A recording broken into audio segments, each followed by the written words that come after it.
Hi అండి, welcome to కొర్రా Varalakshmi channel అండి. First stove on చేసుకోవాలి. స్టవ్ ఆన్ చేసుకున్న తర్వాత కళాయి పెట్టాలండి. కళాయి పెట్టిన తర్వాత ఆయిల్ వేయాలి. ఆయిల్ వేసిన తర్వాత ఆవాలు జీలకర్ర వేయాలండి. ఆవాలు జీలకర్ర వేసి అవి కొంచెం ఫ్రై అయ్యాక గ్రీన్ చిల్లీస్ వేయాలి. ఒక 7 గ్రీన్ చిల్లీస్ తీసుకున్నానండి. నేను ఒక 2 మీడియం సైజ్ ఆనియన్స్ తీసుకున్నాను. అవన్నీ కలపాలండి. అవి మంచిగా మగ్గాక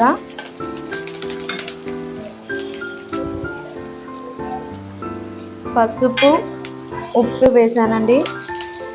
పసుపు ఉప్పు వేసిన తర్వాత ఒకసారి కలుపుదాం. కలిపిన తర్వాత అవి మంచిగా కొంచెం ఫ్రై అయిన తర్వాత దోసకాయ ముక్కలండి. 2 మీడియం సైజ్ దోసకాయలు తీసుకున్నానండి. అవి కట్ చేసుకున్నాను. నేను కట్ చేసుకొని దాంట్లో వేసుకున్నాను.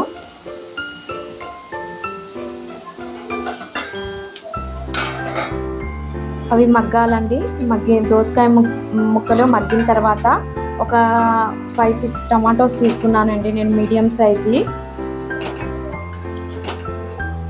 అవి ఒకసారి కలపాలండి, లేకపోతే కింద మాడుతుంది.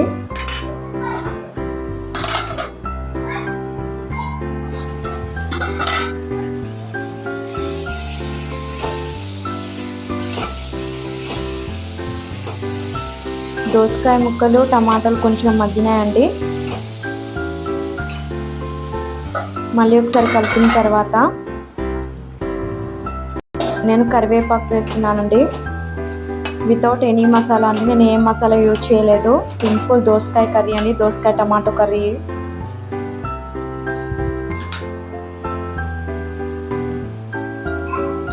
వెరీ సింపుల్ అండి. This is my new channel. Please like, share and subscribe అండి. Thank you for watching.